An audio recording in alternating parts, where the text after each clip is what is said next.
حضرت سیدنا عمر فاروق، سب بولیے رضی اللہ تعالی۔ حضرت عمر فاروق رضی اللہ تعالیٰ عنہ کا مبارک زمانہ ہے۔ حضرت عمر نے فوج بھیجی ایران کے حکمران کے ساتھ جہاد کرنے۔ ایران کے بادشاہ نے 2 عیسائی جاسوس بھیجے، کہنے لگا ذرا پتہ تو کرو مسلمانوں کا رات کا طریقہ کیا ہے، میں صف بندی کراتا ہوں۔ وہ ساری رات صف بندی کراتا رہا، 2 جاسوس آئے مسلمانوں کی معلومات کرنے۔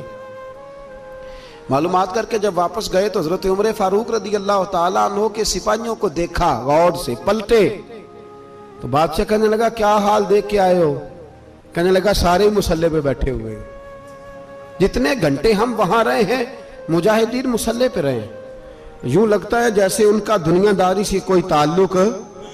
اور کہنے لگے بادشاہ کوئی ایسی طاقت ہے جس کو وہ بلا رہے تھے، کوئی ایسی قوت ہے جس کو وہ پکار رہے تھے، ہمیں بھی وہاں کھڑے ہو کے محسوس ہوتا تھا کہ ہاں کوئی ہے جو آ جائے گا ان کی مدد کے لیے، کوئی ہے جو پہنچے گا ان کی مدد کرے گا۔ ایران کا بادشاہ کہنے لگا مجھے سمجھ آ گئی ہے، وہ جسم کی طاقت سے ہی نہیں لڑتے، وہ کوئی غیبی طاقت ہے جس سے وہ لڑتے ہیں۔ بھائی وہ غیبی طاقت بھی تو ہمارے پاس ہم نے ناراض کر لیا نا، وہ بھی تو نہیں نا، مسجد کا رخ بھی تو کوئی نہیں۔ اور میں نے پچھلے جمعے بھی کہا تھا، پھر کہتا ہوں، وہن ہو گیا امت کو۔ نبی پاک نے فرمایا امت کو وہ کیا ہے، دنیا سے محبت ہو گئی ہے، موت سے کراہت ہو گئی ہے، وہن ہے۔ صحابہ کرام کو موت سے بڑا پیار تھا، موت سے بڑی محبت کر، ہماری طرح نہیں وہ کہتے تھے مریں گے تو منو مٹی، تو وہاں ٹھیک ہے عذاب قبر حق ہے، لیکن میں کہا کرتا ہوں سالوں کے بعد جو پردیس سے ماں کے پاس آئے، ماں اسے عذاب نہیں دیتی، اس کا ماتھا چوما کرتی ہے۔ اور بھائی جو رب کریم کی بارگاہ میں جائے گا تیرا کیا خیال ہے، گل سڑ جائے گا؟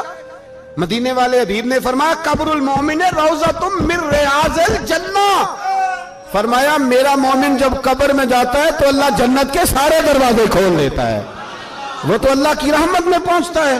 کون کہتا ہے مومن مر گئے، وہ تو قید سے چھوٹے اپنے گھر گئے۔ کون کہتا ہے قبر میں عذاب ہے تو صرف عذاب ہی ہے، ہاں مجرم کو سزا ملے گی، لیکن مومن ہمیشہ جہنم میں، وہ بالآخر جنت میں جائے گا، بالآخر جنت میں جائے گا۔ اور کسی درویش نے بات کی، وہ کر کے چلے گئے، بر کمال ہی کر گئے، کہنے لگے دوزخ میں تو کیا، میرا سایہ نہ جائے گا، کیونکہ رسول پاک سے دیکھا نہ جائے گا۔ نبی پاک سید عالم علیہ السلام کے غلام تو دیکھو نا، ساری زندگی عمر فاروق، بخاری پڑھو تو صحیح، ساری زندگی عمر ہر نماز کے بعد کہتے تھے اللہم ارزقنا شہادت فی سبیلک، اللہ بسترے پہ موت نہ دینا، موت مجھے شہادت کی دینا۔ حضرت سیدنا مولا علی شیر خدا کرم اللہ تعالیٰ وجہ الکریم ساری زندگی کہتے رہے اللہ علی نے میدان میں عمر گزاری ہے، اسے شہادت کی موت عطا فرما۔ وہ بھائی یہ تو شہادتیں مانگنے والے۔ حضرت امام حسین میدان کربلا میں کھڑے تھے، شمر کہنے لگا حسین تیری چاروں جانب موت ہے، تو آپ فرمانے لگے تجھے ابھی ہمارا پتہ ہی نہیں، موت سے تو ہمارا پیار چلتا ہے۔ اور فرمایا یہ شہادت تو ہمارا پیچھا کرتی ہے، پہنچ جاتی ہے جہاں ہم ہوتے ہیں، موت سے ڈر آ رہا ہے۔ مسلمان کا مرنے کو دل نہیں کرتا، ورنہ وہ اتنی بڑی کوٹھی میں کون رہے گا؟ مرنے کو دل اس لیے نہیں کرتا کہ وہ جو 6 کروڑ 10 کروڑ ڈالر لوٹ کے رکھے ہیں، مر گئے تو کھائے گا کون؟ وہ فقیر فاقہ مست تھے، ان کا گھر ہی کوئی نہیں تھا، ان کے بینک بیلنس ہی کوئی نہیں تھے، وہ کہتے تھے گھر ہمارا ہے وہ جو ہمارے رب نے تیار کیا ہوا ہے، ہمارا بینک بیلنس ہے وہ جو ہمیں جنت میں جا کے ملے گا۔ ان کا تو یہ کھاتا ہی کوئی نہیں تھا، اس لیے وہ شہادت کی۔ حضرت عمر بن جموع رضی اللہ تعالیٰ عنہ میدان احد میں 4 بیٹے لے کے آئے۔ کتنے بیٹے؟ بول کے بتائے۔ 4 بیٹے لے کے عمر بن جموع آئے، اور خود ایک ٹانگ سے لنگڑے سے آپ بھی ہیں، ٹانگ چھوٹی ہے، حضور کے سامنے کھڑے ہوئے کہا محبوبہ میرے 4 ہی تھے، میں 4 لے آیا ہوں، قبول کر لے۔ تو حضور نے فرمایا تو کیوں تلوار اوڑے آیا ہے، یہ تو نے کیوں گلے میں اسلحہ ڈالا ہوا ہے؟ کہا یا رسول اللہ میں نے بھی تو جانا ہے نا۔ تو حضور نے فرمایا 4 بیٹے جو ہیں۔ تو حضرت عمر بن جموع نے بات کی، صحابہ کہتے ہیں ہم لبوں سے مسکرا رہے تھے، آنکھوں سے رو رہے تھے، کیا عجیب انداز ہے۔ حضور نے فرمایا عمر 4 بیٹے جو آ گئے تو تو رہنے دے۔ تو حضرت عمر رو پڑے، کہنے لگے محبوبہ کیا لنگڑے جنت میں نہیں جائیں گے؟ کیا حضور میں لنگڑا ہوں تو میرے لیے جنت کوئی نہیں؟ میرے حبیب پاک سید عالم صلی اللہ علیہ وسلم نے فرمایا عمر تو ضرور جنت میں جائے گا. کہا محبوبہ پھر بچے بعد میں جائیں گے, میں پہلے میدان میں جاؤں گا. ایک بی بی 4 بیٹے لے کے آئی احد میں. کہا محبوبہ کل کمائی تھی میں لے آئی ہوں, میرے پاس کوئی اور شے ہوتی تو میں بچا کے نہ رکھتی. بیٹے دے کے نا حاضری لگوا کے تو واپس دروازے پہ لے گئی. تو حضرت سیدنا عبداللہ ابن عمر فرماتے ہیں بی بی بول رہی تھی تو میرا جذبہ جہاد بڑھ رہا تھا. اپنے بیٹوں کو کہنے لگی میں تمہیں حضور کے پاس چھوڑ کے جا رہی ہوں, جب تم میدان میں گرو گے تو میں تمہیں دیکھنے آؤں گی. دیکھنا تمہاری پشت پہ کوئی زخم نظر نہ آئے. جتنے تیر کھانے ہوئے سینے پہ کھانا, جتنے تلواروں کے نیزوں کے زخم برداشت کرنے ہوئے یہاں کھانا, پشت پہ زخم نظر نہ آئے. حضرت عبداللہ ابن عمر فرماتے ہو بی بی کی گفتگو میرا جذبہ جہاد بڑھا رہی تھی. ایک بی بی 3 سال کا 4 سال کا بیٹا لیے رو رہی ہے, احد کا دن ہے. سہیلیاں پوچھتی ہیں تو کیوں روتی ہے؟ وہ کہتی ہے دیکھو میرا خاوند بھی بدر میں شہید ہو گیا, بھائی اور باپ بھی.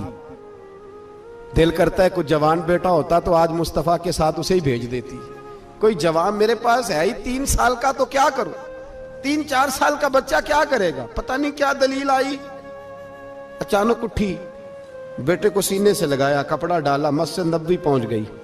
حضرت بلال کہتے ہیں مجھے ملی, کہنے لگی بلال مجھے پتہ ہے حضور تیاری کرا رہے ہیں جنگ کی, پر 2 منٹ اگر میری ملاقات ہو جائے. بلال حبشی کہنے لگے حضور ہم ایک بی بی ضد کر رہی ہے. حضور باہر آئے, کہنے لگی حضور میں فلاں کی بیٹی, فلاں کی بہن, فلاں کی بیوہ ہوں, میں نے بدر میں 3 شہید دیے ہیں, اب میرے پاس یہ 3 سال کا لال ہی بچا ہے, بڑا فخر ہے میرا. لوگ مجھے شہید کی بیوہ, شہید کی بیٹی, شہید کی بہن کرتے. دل کرتا ہے شہید کی اماں بھی کہیں جاؤں تو میرا بیٹا لے لیں. سیدنا بلال کہتے ہیں حضور مسکرائے, کہنے لگے یہ 3 سال کا نونہال کیا کرے گا؟ کہتے ہیں اماں کا عجیب جذبہ ہے. کہنے لگی محبوبہ سنا ہے اسلحہ بھی تھوڑا ہی ہے, ڈھالیں زیادہ کوئی نہیں, میرا بیٹا ساتھ رکھ لیں, جب آپ کی طرف کوئی تیر آیا نا تو میرا بیٹا ڈھال کے تو اس کو ڈھال بنا کے آگے کر دینا. محبوبہ ڈھال تو بانی سکتا ہے نا. حضرت بلال فرماتے ہیں مصطفیٰ کریم نے فرمایا جا میں نے قبول کیا, قیامت کے دن بیٹا گھر لے جا, جب تیرا نام پکارا جائے گا تو شہید کی اماں کہہ کے پکارا جائے گا, جا تو گھر لے جا. کہتے ہیں چلتے چلتے ایک غریبنی اور آ گئی, اتنی سی اٹی بان کی, اتنی سی. بلال حضور سے ملاقات ہو جائے گی. نبی پاک آ گئے تو کہا محبوبہ یہ غلبہ اسلام میں میرا بھی حصہ ڈال لیں. حضور نے فرمایا یہ کیا ہے؟ کہنے لگے حضور خامد فوت ہو گیا, اولاد اللہ نے بے نیازی سے دی نہیں, سویرے چرخہ کاٹ کے رزق حلال کھاتی ہوں, میرے پاس نا یہ اتنا سا بان ہے, ایک گھوڑے کی لگام بن جائے گی. محبوبہ حصہ تو ڈال جائے گا نا دین کے لیے, میری قبولیت ہو جائے گی. میرے حبیب نے ہاتھ اٹھائے اور دعا مانگی, کہے اللہ جتنا تو میدان کے مجاہدوں کو اجر عطا فرمائے اتنا اس غریبنی کو بھی عطا فرمانا, اتنا اسے بھی دینا. بھائی یہ جذبے تھے, یہ رنگ تھا امت مسلمہ کا, اس لیے کافر گھر میں بیٹھ کے کانپا کرتا تھا.